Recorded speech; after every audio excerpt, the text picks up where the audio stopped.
Bismillahirrahmanirrahim. Assalamualaikum warahmatullahi wabarakatuh.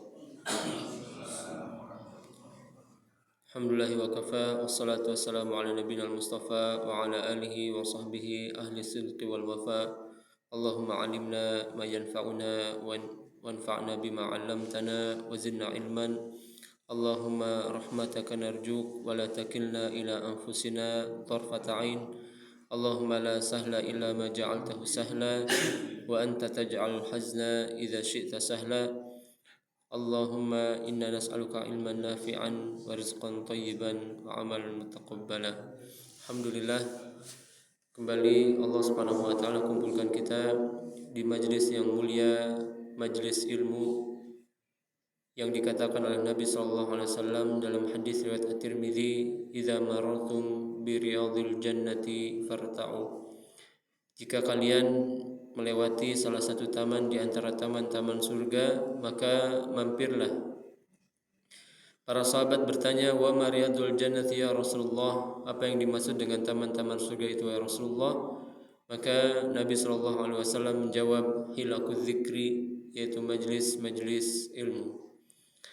Mudah-mudahan Allah Subhanahu wa taala mengikhlaskan niat-niat kita sehingga kegiatan kita di malam kali ini bermanfaat untuk dunia dan akhirat kita. Salawat dan salam mudah-mudahan senantiasa tercurah limpahkan untuk Nabi kita yang mulia, Nabi Muhammad, beserta para keluarga, para sahabat dan para pengikutnya yang setia mengikuti tuntunan beliau hingga akhir zaman. Menyambung pembahasan yang telah kita bahas sebelumnya, masih berkaitan dengan pembahasan melindungi diri dengan ruqyah syar'iyyah. Kita sekarang masuki pembahasan yang keempat, yaitu ilajul amrad an-nafsiyah, pengobatan kejiwaan. Ya, sebelumnya kita telah bahas apa saja? Pertama itu sihir, ya kalau tidak salah. Sihir, kemudian pengobatan ain, kemudian kesurupan jin. Itu semua sudah dijelaskan oleh para ulama kita di dalam kitab-kitab mereka. Kita masuk ke pembahasan yang keempat, yaitu pembahasan pengobatan kejiwaan. Dan memang jiwa ini ketika dia mendapatkan asupan gizi yang cocok, yang sesuai, yang mencukupi, maka dia akan merasakan kenyamanan, kelapangan yang luar biasa. Sebaliknya, ketika dia sempit, kurang zikir, terlalu banyak stres, itu akan mudah untuk mendapatkan gangguan-gangguan kejiwaan. Baik gangguan kejiwaan yang sifatnya psikis atau gangguan kejiwaan yang ditambah oleh faktor eksternal. Sudah dia seperti itu, plus ada gangguan sihirnya, plus ada gangguan jinnya, itu biasanya tambah berat lagi.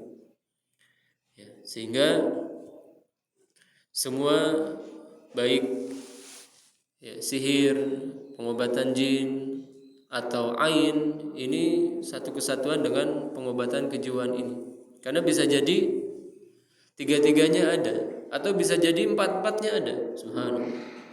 Ini kebayang bagaimana beratnya pengobatan orang yang terjangkit atau terdampak oleh empat hal ini. Kata Syekh Sa'id bin Wahf Al-Qahtani, kata beliau, "A'zamul ilaj lil amrad an-nafsiyah wa dhiqi sadri bi ikhtisar ma ya'ti." Sebab kesembuhan dari pengobatan jiwa, dari sempitnya jiwa, secara ringkas, yang pertama al-huda wat tauhid. Jiwa itu harus diisi oleh petunjuk wahyu dan tauhid. Kama anna ad-dhalal wa syirk min a'zami asbab dhiqis sadri.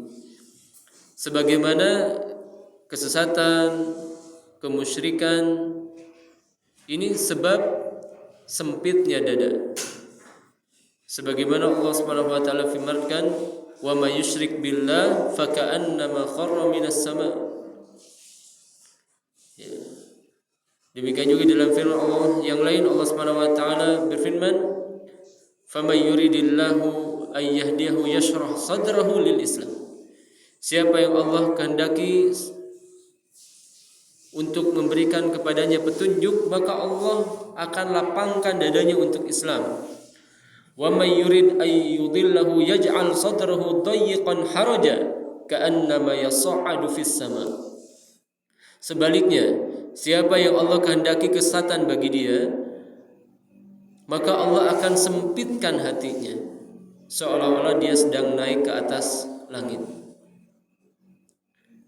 Maka modal pertama kalau kita ingin lapang dada, jiwa kita sehat adalah tauhid. Tidak ada sesuatu yang kita agungkan yang bersifat ibadah kecuali hanya Allah. Kalau masih ada ketergantungan kita dengan jimat-jimat, kalau masih ada ketergantungan kita dengan pohon-pohon keramat, dengan roh-roh leluhur, apalagi kalau dengan jin-jin yang sejatinya mereka tidak bisa memberikan manfaat atau tidak bisa menolak mudarat, maka kalau masih ada, yakinlah jiwa seorang tidak akan lapang. Kemudian yang kedua, nurul iman sadiq alladhi yaqdhifuhu Allah fi qalbil abdi ma'al amalis salih. Sebab lapangnya dada seorang, bahagianya jiwa seorang. Yang kedua, cahaya keimanan yang jujur yang Allah letakkan pada hati seorang hamba disertai amal soleh. Ya. Oleh karenanya Allah Subhanahu wa taala berfirman, "Man 'amila salihan wa may ya'mal minas salihati min dzakarin aw untha." Ya. Allah Subhanahu wa taala sebutkan bahwa siapa yang beramal soleh, baik laki-laki maupun wanita, falanuhyiyannahu hayatan thayyibah, kami akan berikan baginya kehidupan yang nyaman. Maka keimanan dan amal soleh merupakan modal kedua setelah tauhid agar hati kita lapang, terbebas dari penyakit jiwa. Kemudian yang ketiga, al-ilmu nafi', ilmu yang bermanfaat. Semakin luas ilmu seorang, maka akan semakin lapang dadanya. Sebaliknya, semakin sempit ilmu seorang, akan semakin sempit dadanya. Maka dengan kita duduk di majelis ilmu seperti ini sebagai sebab agar kita terhindar dari gangguan jiwa. Ya, karena di antara sebab gangguan jiwa, orang nggak tahu bagaimana bersikap. Ya, masalah yang sebenarnya tidak terlalu besar, tapi dianggap kok besar sekali ini. Ya, contoh misalkan ketika seorang di zaman COVID, ya, banyak yang bisnisnya terjun bebas, banyak yang di PHK, atau misalkan ketika zaman pilkada, ya, orang nyalek kemudian tidak terpilih. Di zaman pemilu itu banyak yang tiba-tiba jadi stres, tiba-tiba jadi gila. Berarti dia belum bisa mensikapi bagaimana masalahnya. Ya, padahal kalau dia punya ilmunya, dia akan tahu bagaimana menghadapi dunia ini. Ya, Allah Subhanahu wa taala mengatakan atau melalui lisan Rasulullah SAW menjelaskan bahwa dunia ini tidaklah lebih berharga melebihi seekor sayap nyamuk, atau satu sayap nyamuk. Bahkan dalam hadis yang lain, ketika Nabi SAW melewati ada seekor kambing yang dia bangkai serta kupingnya cacat, kata Nabi SAW, sungguh dunia itu lebih hina di sisi Allah melebihi kambing yang cacat ini. Maka orang yang mengetahui hakikat ini, maka dia tahu ini urusan dunia, untuk apa saya stres seperti ini. Ya, demikian juga Nabi SAW mengatakan, man kanat ad-dunya hammu, siapa yang dunia tujuannya, maka farraqallahu syamlahu, Allah akan cerai beraikan urusannya. Wa ja'ala faqrahu baina ainaihi, kemudian Allah akan jadikan kefakiran ada di tengah atau di depan matanya. Walam ya'ti minad dunya illa ma kutiba lahu, dan tidak akan datang kepada dia rizki kecuali apa yang telah Allah tetapkan. Sebaliknya, wa man kanatil akhirati ham, siapa yang akhirat tujuannya, maka jama'allahu syamlahu, Allah akan kumpulkan urusannya. Kemudian Allah Subhanahu wa taala berikan kekayaan, kecukupan kepada orang tersebut. Ya. Maka kalau orang sudah orientasinya akhirat, insya Allah tidak akan stres. Yang stres ini yang orientasinya dunia. Ya. Kemarin ana lihat podcast ya, seorang yang suka berdakwah ke pedalaman, di antaranya ke suku apa? Togotil, apa itu yang di Halmahera itu ya? Halmahera, terus dari sana berapa jam lagi gitu? 6 jam lagi atau jalan kaki. Nah itu di sana ternyata masih ada orang-orang yang sangat primitif ya. Jadi tidak punya pakaian. Sempat kemarin-kemarin ramai orang yang ditambang didatangi oleh beberapa orang dari suku mereka, nggak pakai pakaian, minta makan ya, dengan bahasanya yang aneh, luar biasa primitif ya. Pakaian hanya pakai dedaunan ya, hidupnya pun ya masih ya berkelompok-kelompok, pernikahannya incest ya. Jadi pernikahannya itu keluarga muter saja di situ ya. Kemudian kalau melahirkan, lahirnya di dekat sungai, dilihat kalau seandainya bagus bayinya, tidak ada cacat, dibawa. Kalau ada cacat, piteskan, buang. Subhanallah. Ya, demikian juga ya, makannya luar biasa primitif sekali. Masaknya pakai batu digesek-gesek, pakai jerami. Kemudian apa yang ada itulah yang dimakan. Ya, bumbunya hanya air laut. Ya. Dan katanya makannya bisa sampai seminggu sekali. Subhanallah. Jadi benar-benar apa yang ada itulah yang dimakan. Ya. Dan alhamdulillah dakwah sudah sampai ke sana. Ya, maka di antara ucapan yang diucapkan oleh sang dai itu, ya, kata dia ya bahwa kalaulah kita hidup tapi banyak sekali kesulitan yang kita hadapi, padahal mungkin ibadah sudah, ngaji sudah, itu periksa niat ya. Kata dia periksa niat. Kemudian beliau membawakan hadis yang barusan disebutkan, siapa yang tujuannya akhirat, maka Allah Subhanahu wa taala akan kumpulkan urusannya. Kata beliau, saya mungkin seharusnya istri saya sudah ninggalin saya, anak-anak saya mungkin seharusnya sudah ninggalin saya, karena kerjanya saya suka ke pelosok seperti ini ya.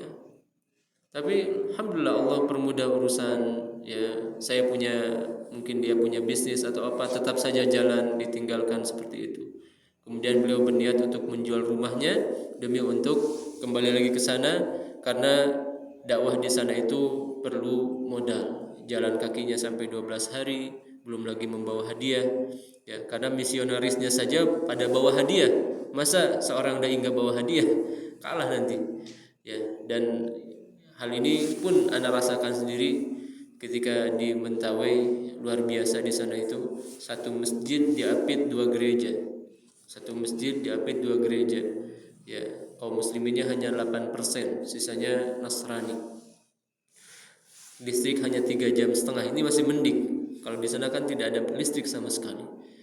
Ya, itu pun subhanallah. Terkadang ketika kita tinggal di sana terdengar fulan sudah murtad lagi. Kenapa? Gara-gara pacaran katanya. Ya, jadi pacaran kemudian dihamili oleh, atau fulanah ya, dihamili oleh pacarnya yang Nasrani. Ya, kalau mau bertanggung jawab dia harus masuk Kristen. Subhanallah. Ya, maka bersyukur kita hidup di dataran Jawa, kehidupan luar biasa mudah ya. Sinyal, demikian juga kehidupan jalan apa segala macam, ini luar biasa nikmat sekali. Ya, maka ilmu yang bermanfaat ini sangat penting. Kemudian yang keempat, al-inabah waruju' ilallah, yaitu mudah kembali kepada Allah. Mudah kembali kepada Allah. Karena bagaimanapun ketika kita hidup itu pasti ada yang namanya kesalahan, kekhilafan. Oleh karena Imam Ibnu Qayyim Al-Jauziyah dalam kitab Al-Jawabul Kafi menjelaskan bahwa jangan sampai kita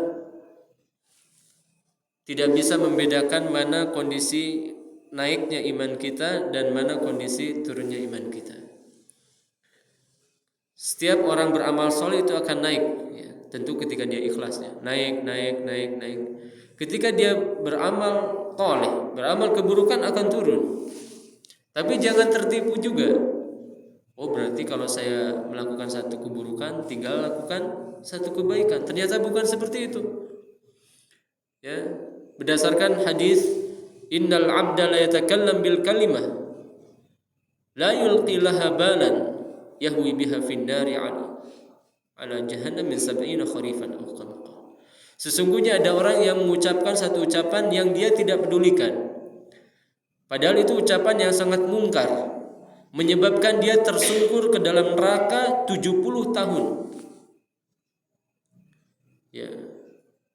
Maka kata Imam Ibnu Qayyim Al-Jauziyah, yang seperti ini tentu tidak cukup hanya dengan ditambal dengan satu kebaikan. Ya, maka kita harus berhati-hati ya, menakar diri kita. Saya lagi nurun nih imannya. Ini barusan saya melakukan ini. Maka segera tambal kekurangan itu dengan kebaikan.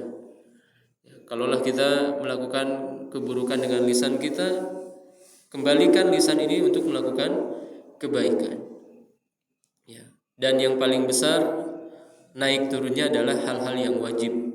Sebagaimana Nabi SAW bersabda dalam hadis qudsi, "Wa ma taqarraba ilayya 'abdi bi syai'in ahabba ilayya bin nawafil."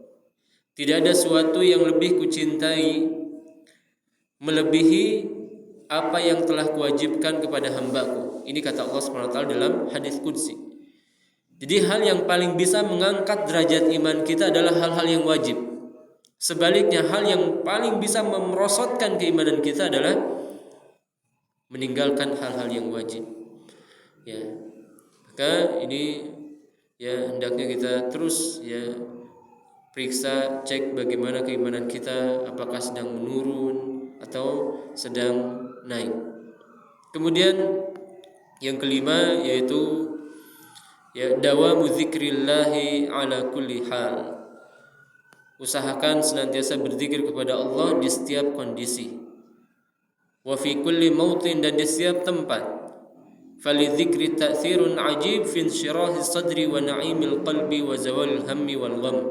Karena zikir ini memiliki pengaruh yang luar biasa untuk menghilangkan kesedihan, kekhawatiran, dan mendatangkan kelapangan dada. Ya, dalilnya jelasnya. Wa may ya'shi 'an dzikrir rahman wa man a'rada 'an dzikri fa inna lahu ma'isyatan dhanka. Di surat Thaha Allah berfirman, siapa yang berpaling dari mengingatku, maka baginya kehidupan yang sempit. Sebaliknya Allah katakan ala bidzikrillah tatmainnul qulub. Ketahuilah dengan berzikir kepada Allah hati akan menjadi tenang. Kemudian yang keenam, agar hati ini lapang dada, terhindar dari sakit jiwa, al-ihsan ilal khalq, suka berbuat baik kepada orang lain. Ya, orang yang paling bahagia adalah orang yang suka berbuat baik kepada orang lain, walaupun hanya dengan senyuman, walaupun hanya dengan berbagi makanan, permen, gorengan, kurma. Nabi SAW mengatakan, ittaqun nar walau bisyiqqi tamr. Takutlah kalian dari api neraka walaupun hanya dengan satu biji kurma. Kalau bahasa kita sekarang mungkin walaupun hanya dengan satu biji gorengan. Ya. Jadi satu biji gorengan bisa menyelamatkan seorang dari api neraka ketika memang ikhlas. Kemudian yang ketujuh, asyaja'ah, supaya hati ini terhindar dari sakit jiwa, yaitu harus punya keberanian. Orang yang berani itu dia akan lapang dadanya. Beda dengan orang penakut. Ya, lewat pohon gede, punten Pak. Ya. Apain punten ya? Tahu-tahu ada yang bilang mangga, lari dia. Ya. Maka orang yang pemberani itu lapang dadanya. Kemanapun dia tawakal kepada Allah. Ya. Kalau dia masuk ke tempat yang kata orang angker, lewat ke tempat yang kata orang banyak gangguannya, ya, atau kita qadarullah ya harus singgah di pohon yang sangat besar kata orang angker, tinggal kita ucapkan a'udzu bikalimatillahi tammati min syarri ma khalaq. Ya, kalau kita masuk ke tempat yang baru, jangan lupa kita mengucapkan ucapan ini. Kemudian yang kedelapan, ikhraju daghlil qalbi minas sifatil madmumah allati tujibu dhiqahu 'adzabah. Bersihkan hati ini dari sifat-sifat yang tercela yang menyebabkan hati ini sempit, seperti hasad, dengki, al-ghil, ya, mudah jengkel, al-adawah, mudah bermusuhan, asyahna wal baghi, dan yang lainnya. Nabi SAW ditanya tentang siapakah orang yang paling baik. Kata Nabi SAW, kullu makhmumil qalbi saduqul lisan. Itu orang yang hatinya lembut, lisannya jujur. Ini orang paling baik. Kata para sahabat, saduqul lisan ma'rifu. Wahai Rasulullah, saduqul lisan, orang yang lisannya jujur kita sudah tahu. Apa yang dimaksud dengan makhmumul qalbi? Apa yang dimaksud dengan hatinya baik, lembut? Kata Nabi SAW, huwa taqiyun naqiyyu la ithma fihi wa la baghya wa la ghilla wa la hasad. Yaitu orang yang bertakwa dan bersih hatinya. Tidak ada ya banyak dosa, tidak ada kejengkelan, ya tidak ada kezaliman, tidak ada hasad. Inilah hati yang makhmumul qalbi. Kemudian yang kesembilan, tarku fudulin nazar wal kalam wal istima' wal mukhalatah wal akli wal naum. Yang menyebabkan hati ini sehat yaitu hindari berlebihan dalam melihat, berbicara, mendengar, bergaul, makan dan tidur. Ya, ini semuanya hal-hal yang sejatinya mubah. Tapi kalau dilakukan berlebihan maka akan mengotori hati. Ya. Hal-hal yang sebenarnya tidak perlu kita lihat dilihat. Ya, dan ini penyakit orang di zaman sekarang. Ya, buka media sosial kemudian stalking gini saja. Dari mulai bangun tidur langsung subhanallah. Ya, mau tidur ya bukannya zikir tapi gini-gini dulu. Ya, nanti tidur HP-nya gini, belum sempat zikir. Subhanallah. Ya, padahal Tidak ada zikir yang lebih banyak daripada zikir sebelum tidur. Ya. Coba Pak, masuk ke masjid doanya berapa? Satu. Ya paling ditambahkan Bismillah, wassalatu wassalamu ala Rasulillah, Allahumma aftahli abwaaba rahmatik. Kemudian apa lagi? Keluar masjid sama. Mau wudu sama satu. Apalagi makan satu. Selesai makan satu. Safar satu. Naik kendaraan satu. Mau tidur berapa? Banyak. Ya, ayat kursi, qul huwallahu ahad, qul a'udzu birabbil falaq, qul a'udzu birabbin nas, bismika allahumma amutu ahya. Ada riwayat yang lain yang sebaliknya juga, kemudian Allahumma wada'tu jambi dan seterusnya. Lihat, kenapa? Karena ketika kita tidur ini kondisi yang lemah. Ya, kondisi yang lemah sehingga setan akan mudah masuk ke kita dalam kondisi tidur. Ya, maka kadang ya, hatta orang baik pun terkadang lihat mimpi buruk, ya terkadang mendapatkan gangguan. Kenapa? Karena memang kondisi tidur ini kondisi yang rawan. Oleh karenanya disyariatkan ucapan yang banyak, zikir yang banyak sebelum tidur. Ya maka berlebihan dalam hal-hal yang mubah tadi, bergaul, melihat, berbicara, mendengar hal-hal yang sebenarnya tidak perlu kita dengar, ini akan menyebabkan hati kita sempit. Ya. Maka sebenarnya yang paling bahagia itu orang-orang zaman dulu ya, Pak. Ya, orang-orang entah kalau di sini masih ada atau tidak. Di kampung saya itu dulu masih ada. Ya. Mungkin sekarang juga masih ada. Jadi dia datang ke masjid, Pak. Dia kerjanya tani. Ya, bangun dia dari jam 3 sudah bangun. Ya, kemudian setelah subuh dia kerja, masuk ke sawah atau ke ladang. Ya. Dia mulai dari pagi lah. Sampai zuhur. Menjelang zuhur pulang. Ya, pulang, sholat, makan. Ya, mungkin ada yang ke ladang lagi, ada yang ke ladang laginya sore. Cuman untuk ngecek-ngecek. Habis itu pulang. Pulang, duduk di masjid dari sebelum maghrib sampai isya. Padahal nggak ada taklim apa, duduk saja. Subhanallah. Ya, setelah isya pulang ke rumah tidur dia. Bangun jam 3, jam 2, nggak tahu bagaimana apa ya kondisi luar sana, nggak tahu dia. Tapi hidupnya nyaman-nyaman saja. Ya. Berbeda dengan kehidupan di zaman sekarang, terkadang kita dicemaskan oleh sesuatu yang belum tentu ada. Ya, contohnya apa? Akan terjadi apa? Mega apa namanya? Mega trust. Nah, kan orang kampung mana tahu mega trust. Kan jadi khawatir. Iya, betul, kita memang ya diperintahkan untuk bersiaga, tapi cukup ikuti aturan pemerintah saja. Ya. Tanpa harus menjadi khawatir. Ya, belum lagi mungkin ya orang yang banyak lihat televisi akan khawatir, ya kan? Ini kejahatan tuh rupa-rupa. Bahkan sebagian tayangan itu malah mengajarkan kejahatan. Ya. Contoh misalkan sekarang begal maling motor itu bisa dengan naikkan ke mobil, ternyata ya Anda baru tahu. Ya, jadi motor itu bisa digondol masuk ke mobil Avanza cukup, padahal motornya besar, Nmax. Ya, cukup ternyata ke Avanza, subhanallah. Ini kan orang yang niat jahat jadi kepikiran ya, oh ternyata bisa itu maling motor pakai mobil. Subhanallah. Ya, jadi terkadang berita itu ya bukan malah menutup keburukan, malah menyebarkan keburukan.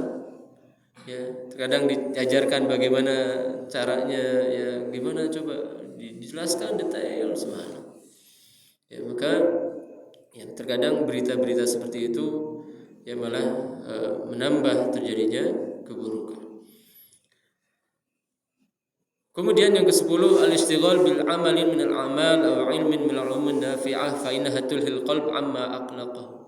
Kalau kita ada kestresan, sibukkan diri dengan amal dan ilmu yang bermanfaat. Ya. Apa saja, dan kestresan kita nih macam-macam kan? Ada yang disebabkan mungkin karena orang tua yang kurang paham, ya. Ada sebagian orang yang orang tuanya subhanallah, lisannya pedas, sedikit-sedikit anaknya langsung dicap durhaka. Ini untuk anaknya kasihan. Maka yang seperti ini sibukkan diri dengan amal soleh, dengan ilmu yang bermanfaat. Kemudian yang ke-11, al-ihtimam bi amalil yaumil hadir. Fokus dengan amalan hari ini. Wa qat'uhu 'anil ihtimal fil waqtil mustaqbal. Dan jangan dikhawatirkan dengan hal yang akan datang. Wa 'anil huzni 'anil waqtil madhi. Dan dari kesedihan terhadap apa yang telah terjadi. Fal 'abdu yajtahidu fi ma yanfa'uhu fid din wad dunya. Maka masing-masing kita hendaknya bersemangat, berusaha untuk mengambil manfaat untuk kebaikan dunia dan akhirat kita. Setelah itu yas'alu rabbahu najaha maqsidi. Setelah kita berusaha, kita minta kepada Allah, minta tolong supaya usaha kita ini berhasil. Fa inna dzalika yusalli 'anil hammi wal hazan. Seperti ini akan menghindarkan keburukan dari kecemasan serta kesedihan. Jadi orang paling bahagia adalah orang yang hidup untuk hari ini.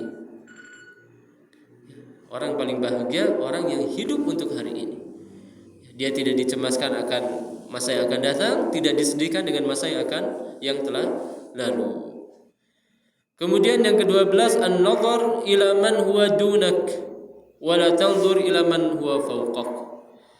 Lihatlah kepada orang yang dunianya di bawah kita, jangan lihat kepada orang yang dunia di atas kita.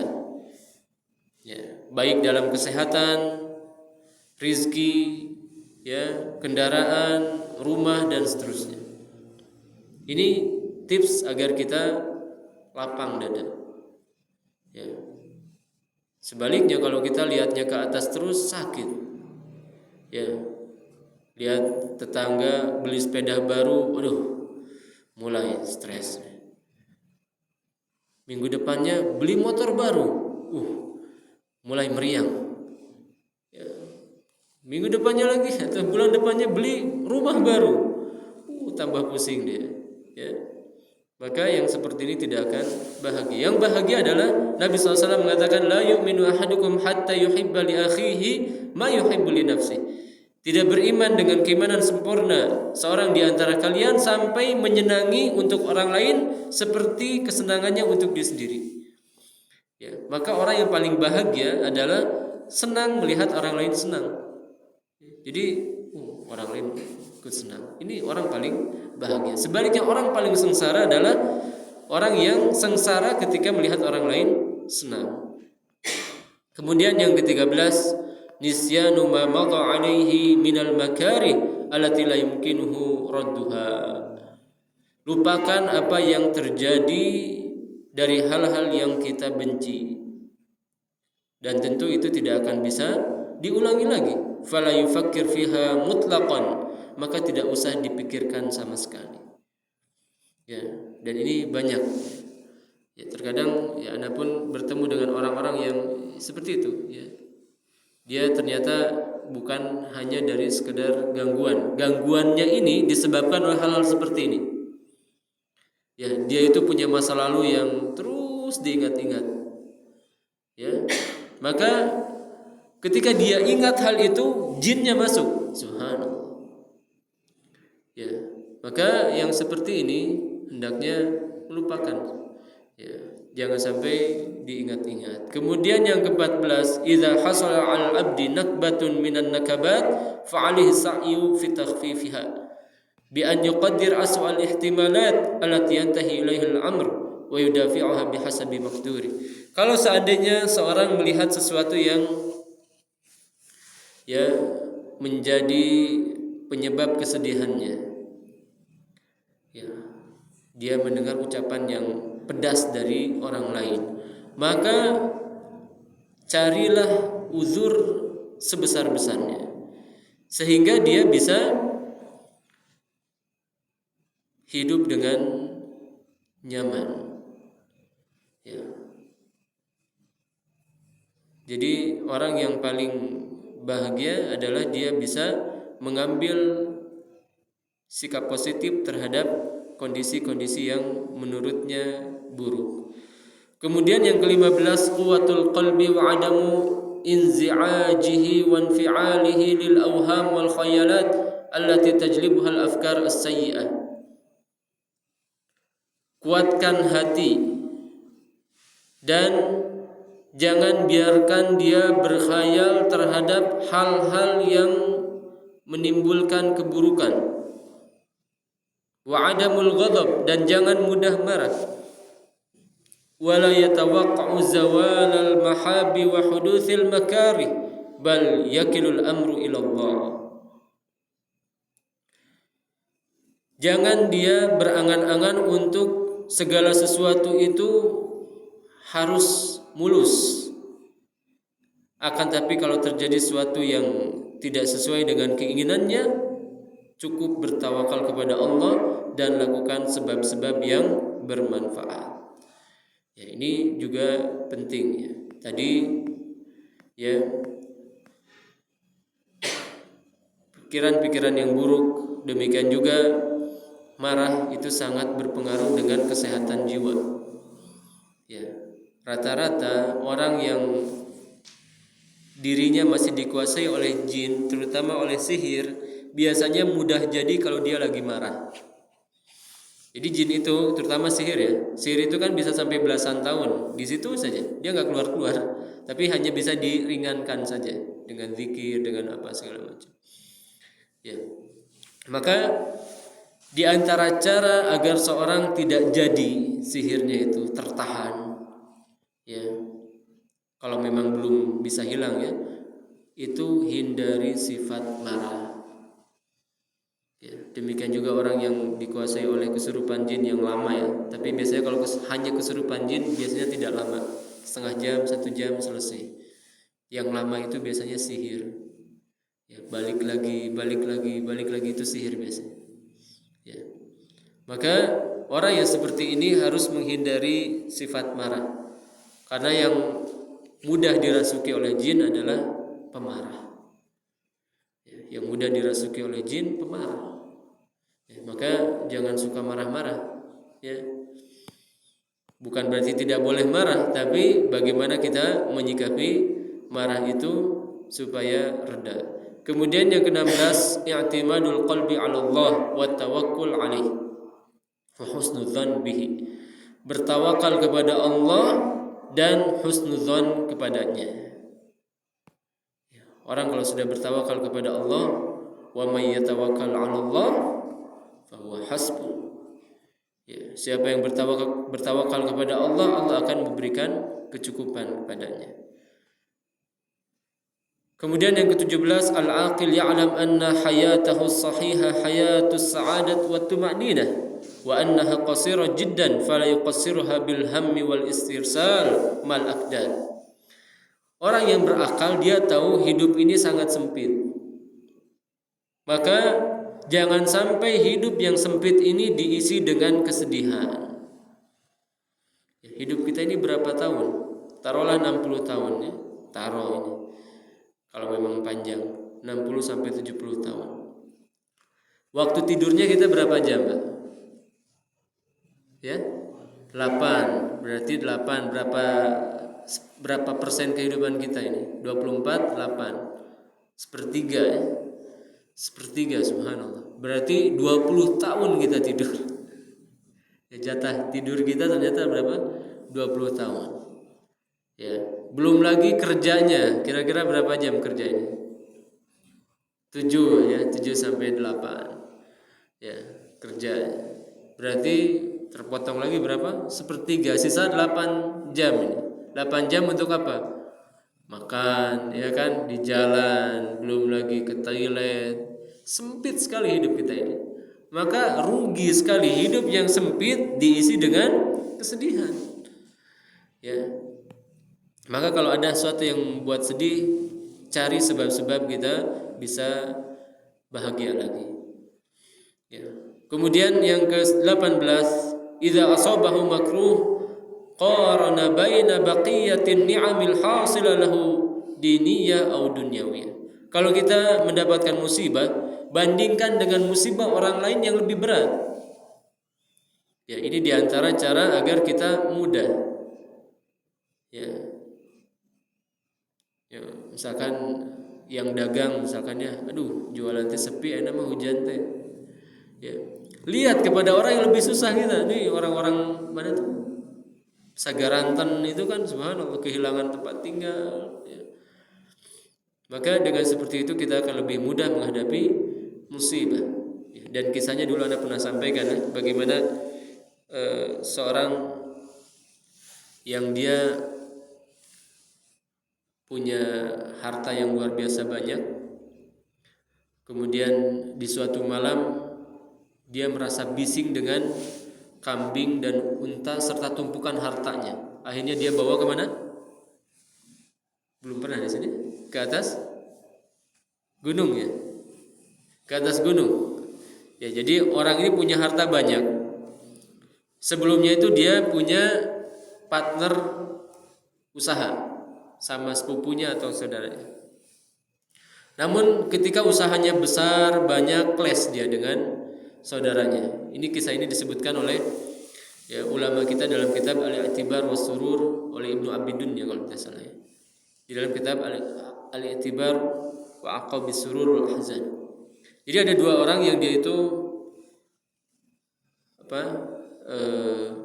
berusaha, kemudian usahanya jadi besar. Tapi ketika usahanya besar, mulai itu bermusuhan dia. Akhirnya yang satu memutuskan saya pindah. Ya. Akhirnya dia pindah di tempat yang baru. Dia di suatu malam merasa penat dengan tumpukan harta dan suara kambing dan untanya. Padahal ini harta mahal. Ya. Akhirnya apa yang dia lakukan? Dia naik ke atas bukit. Naik ke atas bukit membawa bayinya yang masih kecil atau anaknya yang balita masih kecil, dibawa naik ke atas. Ketika di atas bukit terlihat tiba-tiba ada banjir bandang yang luar biasa besar, menghancurkan rumah dan menghanyutkan seluruh hartanya dan mungkin sebagian keluarganya. Maka dari atas dia lihat ada seekor unta yang tersangkut di pohon. Dia katakan, ini satu-satunya harta saya yang tersisa ini. Saya harus berusaha menyelamatkan. Akhirnya apa? Dia letakkan anaknya yang masih balita itu di bawah. Dia turun. Dia berusaha untuk melepaskan unta itu dari ikatannya yang tersangkut itu. Ketika dilepaskan malah mantul. Ya, si batangnya itu atau rantingnya itu mantul, akhirnya melukai matanya. Untanya pun terlepas. Subhanallah, ya dikatakan ya matanya sampai rusak. Maka lihat semalam ya sesaat langsung semua hartanya habis, semua keluarganya habis, matanya jadi cacat. Setelah selesai banjir ini reda, akhirnya dia turun, kemudian dia pergi ke Damaskus. Ya. Dia ingin menyampaikan atau mencari kerja di sana. Ketika sampai di sana, dia mendengar Abdul Malik bin Marwan, seorang khalifah, itu mendapatkan musibah anaknya baru meninggal. Maka dia langsung datang ke istana, sampaikan kepada penjaga istana, dia katakan, izinkan saya bertemu dengan khalifah, saya ingin menghibur dia. Ya, dia ceritakan saya punya kisah seperti ini nih. Akhirnya diizinkan. Masuk dia ceritakan, wahai khalifah, sungguhnya musibahmu itu belum ada apa-apanya, baru meninggal anak satu. Saya semua harta habis, semua keluarga habis. Ya, maka khalifah pun senang dan memberikan uang kepada orang ini. Akhirnya dia pun hidup mulai normal lagi. Jadi maksud daripada kisah itu adalah lihat, kalau kita punya musibah, lihatlah kepada orang yang lebih besar lagi musibahnya. Dengan seperti itu kita akan lebih mudah menyikapi musibah itu. Kemudian yang ke-19, ya'rif anna aziyatan nas la tadurruhu. Sadarilah bahwa keburukan manusia itu tidak akan membahayakannya. Ucapan-ucapan yang buruk tidak akan membahayakannya sama sekali. Ya, orang menghina kita, orang menghardik kita, menggibah kita, ini semuanya tidak akan berbahaya. Ya, dengan seperti itu kita akan hidup bahagia. Kemudian yang ke-20, yaj'al afkarahu fima ya'udu alaihi bin naf'i fid din wad dunya. Jadikan pikirannya memikirkan sesuatu yang bermanfaat untuk agama dan dunianya. Ya. Jadi jangan sampai kita memikirkan sesuatu yang tidak ada manfaatnya. Ya, terutama orang-orang yang memikirkan filosofi ya. Ini hijau, ini putih, ini filosofinya apa ini ya? Jadi ya apa? Pensui ya. Gimana tuh pensui itu? Mau menyambung-nyambungkan gitu ya. Ini apa gitu ya. Ini sebenarnya sesuatu yang tidak kurang ya manfaatnya. Ya. Kecuali kalau memang logo misalkan ya. Logo dia ingin mendeskripsikan logo itu mungkin penting ya. Ini logo ini kenapa logonya seperti ini ya. Tapi bukan untuk meramal ya, tapi hanya untuk tafaul saja, optimisme saja. Kemudian yang ke-21, la yatlubul 'abdu syukra 'alal ma'rufil ladzi badala wa ahsana bihi. Ya, kalau orang berbuat baik maka jangan sampai mengharapkan balasannya dari orang yang dibaiki. Ya. Kemudian beliau membawakan ayat di surat Al-Insan ayat yang ke-9, innama nut'imukum liwajhillah la nuridu minkum jazaan wala syukura. Kemudian yang ke-22, ja'alul umurin nafi'ah nasbal ainain wal 'amal ala tahqiqiha. Jadikanlah target baik kita itu senantiasa ada depan mata kita dan kita berusaha untuk merealisasikannya. Wa adamil iltifat ilal umurid dharah fala yashghal biha dhihnahu wala fikra. Dan jangan sampai pikiran kita disibukkan dengan perkara-perkara yang sejatinya belum tentu ada. Ya, mau usaha mikir dulu, aduh jangan-jangan ini gini, aduh jangan ya, jadi gak akan jadi ya. Dan dalam berbagai kegiatan kehidupan kita pun itu ya, sifat syaja'ah itu merupakan sebab bahagianya seorang hamba. Ya, dan sebenarnya masih ada beberapa poin ya yang beliau sebutkan. Berapa menit lagi? Masih ada? Masih ya. Taib, ini poin-poinnya jarang dalilnya ya. Beliau hanya menyebutkan bagaimana kita agar bisa hidup bahagia. Yang ke-23 yaitu hasmul amal fil hal wa tafarru fil mustaqbal hatta ya'ti lil amal mustaqbal biquwwati tafkir wa amal. Ya. Yaitu fokus dengan amalan yang sekarang wa tafarru fil mustaqbal, dan kalau mau santai nanti saja. Hatta ya'ti lil amal mustaqbala biquwwati tafkir wa amal. Ya. Sehingga kalau ada pekerjaan lagi kita pun bisa fokus lagi. Jadi maksud beliau kalau kita punya pekerjaan banyak, cukup fokus dengan satu saja dulu yang bisa kita mampu. Pekerjaan yang lain sudah nggak usah dipikirin dulu. Ya, karena kalau kita sudah fokus sudah stres menghadapi pekerjaan ini banyak nggak beres-beres. Ya, ini cukup mengganggu kata beliau. Kemudian yang berikutnya yatakhayyar minal amali nafi' wal 'ulumin nafi' al-aham falaham. Pilihlah pekerjaan yang paling penting dan buat skala prioritas. Ya, kemudian yang berikutnya tahadduts bi ni'amillahi adh-dhahir wal batinah. Sebutkan nikmat-nikmat Allah yang nampak dan yang tersembunyi.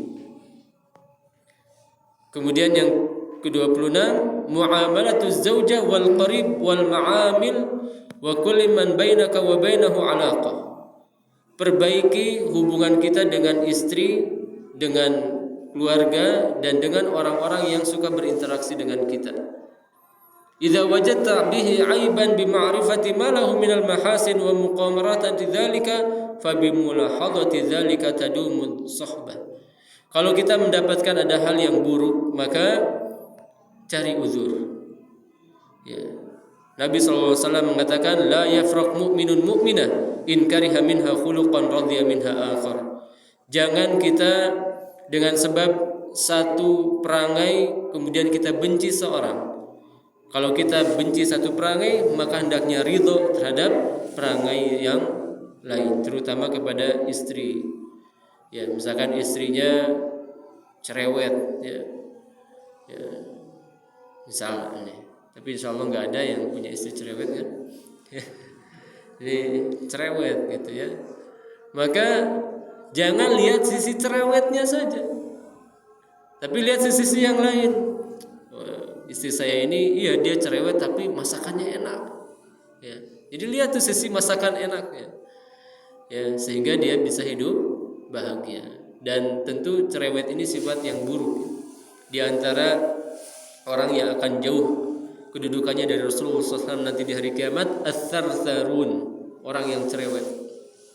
Jadi usahakan ya, kalau laki-laki sih jarang yang cerewet ya. Biasanya ibu-ibu. Nah, ibu-ibu nih tunjukin hadis ini, Pak. Nah, ini kalau mau dekat dengan Rasulullah nanti di surga nih, jangan jadi orang yang sarsarun, cerewet, tukang ngomel-ngomel. Ya.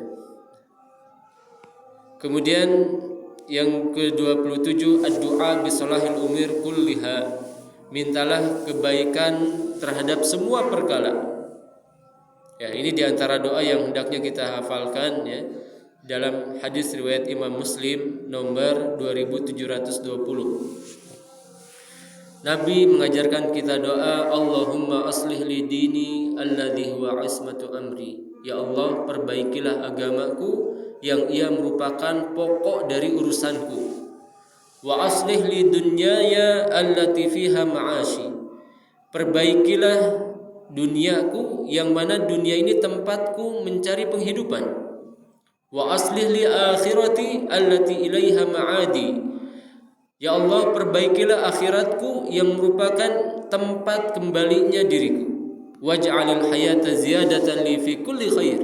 Ya Allah, jadikan kebaikan itu, ya Allah, jadikan kehidupanku merupakan waktu untuk menambah kebaikan. Waj'alil mauta rahatan min kulli syarr.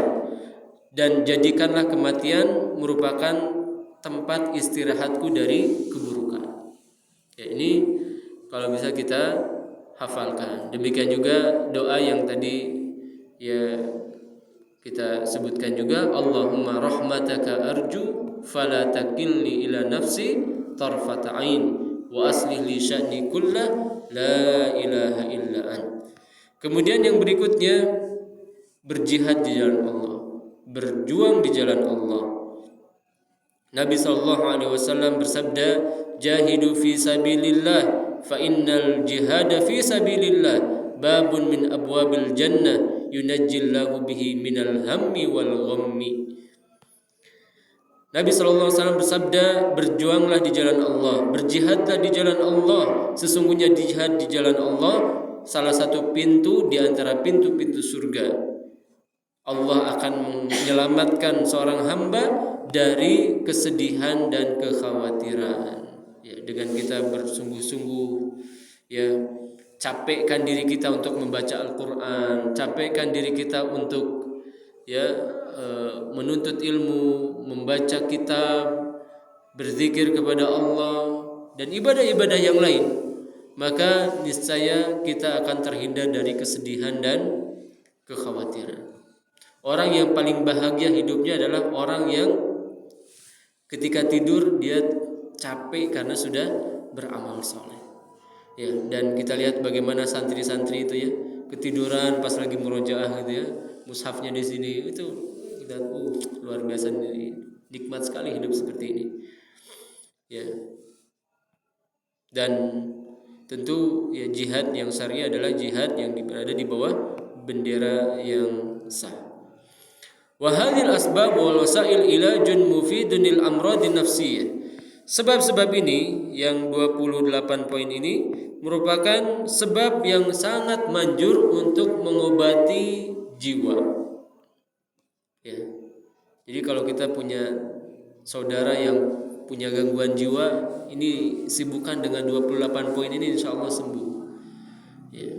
Wa min a'zamil ilaj lil qalaqin nafsi liman tadabbaraha wa 'amila biha bisidqin wa ikhlas wa qad 'alaja biha ba'dul ulama katsiran min al-halati wal amrad an-nafsiyyah fa nafa'allahu biha naf'an 'azima.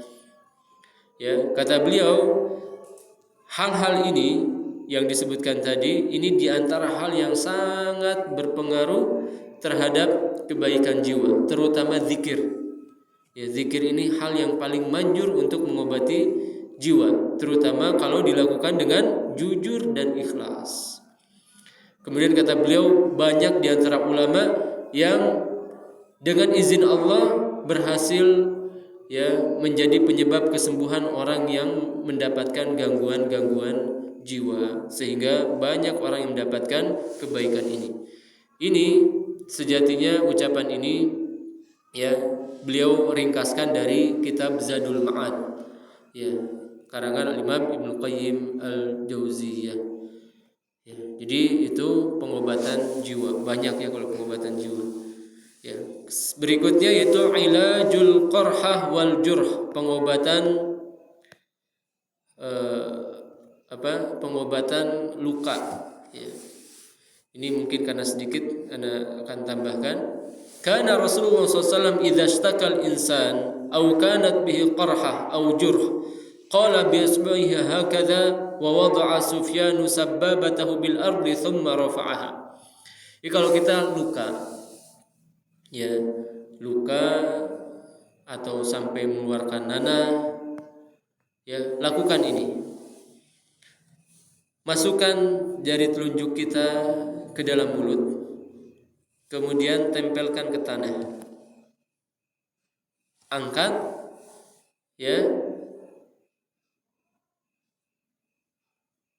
kemudian bacakan Bismillah turbatu ardina biriqati ba'dina yusfa bihi saqimuna biizni rabbina.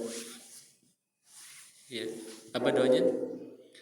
Bismillah turbatu ardina, dengan menyebut nama Allah saya berobat melalui tanah tempat tinggal kami. Biriqati ba'dina, dengan air liur sebagian kami. Jadi boleh dengan untuk kita sendiri atau untuk orang lain. Makanya kata-katanya biriqati ba'dina. Misalkan ada anak kita sakit terluka, bisa pakai yusfa bihi saqimuna, atau ada yang riwayat yang lain mariduna, yang dengan ini insya Allah sakitnya akan sembuh biizni rabbina. Biizni rabbina, dengan izin Rabb kami. Hafal? Bismillah apa tadi? Turbatu ardina. Kemudian biriqati ba'dina. Kemudian yusfa bihi saqimuna biizni rabbina. Kemudian setelah itu tempelkan. Jadi ini diantara pengobatan.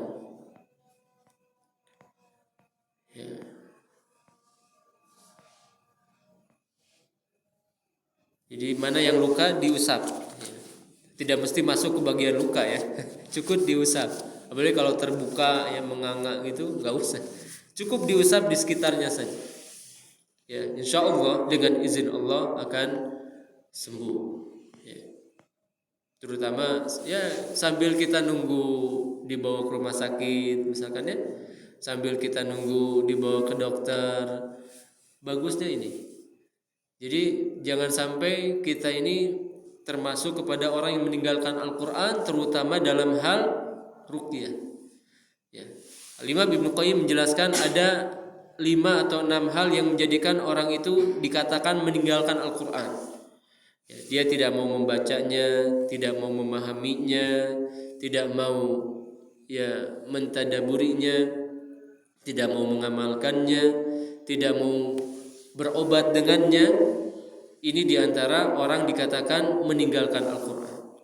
Padahal nanti di hari kiamat Allah akan diadukan, ya, menjadi tempat pengaduan Rasulullah SAW karena umatnya meninggalkan Al-Quran. Allah berfirman, wa qala ar-rasul ya rabbi inna qaumi takhudhu hadzal qur'ana mahjura. Ingatlah ketika Rasulullah mengatakan, wahai Rabbku, sesungguhnya kaumku telah menjadikan Al-Quran sesuatu yang ditinggalkan. Ya, sekarang Al-Quran di rumah kita bagaimana kondisinya, Pak? Kalau sudah jarang dibuka, mending berikan kepada yang lain, cukup satu Quran saja. Ya, satu Quran kita pakai terus bolak-balik daripada banyak Quran tapi nggak dibaca. Ya, khawatir itu jadi ya petaka untuk kita. Ya, di sebagian daerah itu mushaf sangat sulit. Ya, mushaf sangat sulit, daripada sulit mending kita berikan. Ya. Maka ya ini diantara cara untuk pengobatan luka, ya, dengan cara yang tadi disebutkan. Tapi mungkin sampai situ dulu ya, karena sudah habis waktunya. Mudah-mudahan bermanfaat. Insya Allah tidak ada yang ditanyakan. Tidak ada yang ditanyakan ya? Oh ada, silakan. Silakan Pak. Iya. Apakah karena kita kan nggak paham, belum paham mengetahuinya bahwa ada yang nempel atau apa sesuatu itu, apakah memang harus melalui ruqyah? Iya. Jadi mengetahuinya tidak mesti. Maksudnya bisa dengan bicara gini pun kelihatan orang yang ada jinnya itu. Suara berubah misalkan ya. Suara berubah, kekuatan berubah, hafalan berubah. Ya, cerita sebagian ikhwan kita itu. Jadi dia ada ikhwannya itu seumur hidup nggak pernah hafal apa tuh ayat kursi ya. Ketika diruqyah dia malah baca. Akhirnya lari ini temannya nih. Oh ternyata benar ini jin. Karena setahu saya orang ini nggak hafal ayat kursi. Subhanallah. Jadi seperti itu, hafalan berubah, kekuatan berubah. Makanya kan kadang macam-macam ya. Bisa ini, bisa itu gitu. Jadi kekuatannya berbeda. Suara pun beda. Ya, biasanya suara pun beda. Dia punya kekuatan yang aneh gitu. Kita di luar sana di balik tembok ini dia udah tahu. Itu kan jin. Ya, jadi kadang pas ana mau masuk ke rumah yang mau diruqyah itu, padahal ana baru nyampe, masih terhalang 2 tembok lagi, dia sudah menyebutkan nama tuh dari dalam. Oh, ngapain Ustaz kesini? Gak boleh tuh, gak boleh masuk. Subhanallah. Ana aja belum tahu sebelah mana. Dia sudah tahu, subhanallah. Itulah jin. Ya, jadi kan itu punya kekuatan-kekuatan yang beda gitu. Suara, bahasa, ya tiba-tiba dia jadi tahu bahasa luar, ya. Ya, orang Sunda tiba-tiba jadi logat Flores, aneh sekali. Ini John Flores ini mas, ya. Atau misalkan jadi bahasa Cicak, ya. Iya itu benar, ini anak nggak bohong. Memang benar, jadi bahasanya Cicak gitu. Kalau bahasa sebut beda lagi itu. Ini mah, iya seperti itu. Satu pikiran, Ya. saya muda ada kategori untuk ramal mungkin apa ya sebutnya ya ngobrol lah gitu. Ada ini katanya diikuti sama jin wanita katanya gitu. Sampai detik sekarang tuh kita nggak pernah iya atau apa nggak cuman ya alhamdulillah mungkin pertanyaan ini bisa ngasih solusi gitu apakah seperti itu kan? Iya. Kalau hanya diikutin mah nggak apa-apa. Kalau hanya diikutin mah biarin aja ngikutin mah. Asal jangan masuk. Ya, kalau diikutin mah di mana-mana mungkin kita diikutin ya. Tapi yang masalahnya kalau sudah masuk menguasai ini yang repot. Ya. Jadi kalau sudah masuk, nah ini yang perlu kita obati, keluarkan. Ya, ingatkan kalau dia jin muslim, ingatkan. Ini kalau Anda semakin lama di situ Anda semakin berdosa. Kalau dia non muslim, ajak dia masuk Islam. Ya, ajak dia masuk Islam, dakwahi Islam itu apa dan seterusnya. Allah taala a'lam. Baik, Mungkin ini ya, mudah-mudahan bermanfaat. Wallahu taala alam. Sallallahu ala nabiyina Muhammad wa akhiru da'wana alhamdulillahirabbil alamin. Subhanakallahumma wa bihamdik asyhadu an la ilaha illa anta astaghfiruka wa atubu ilaik. Assalamualaikum warahmatullahi wabarakatuh.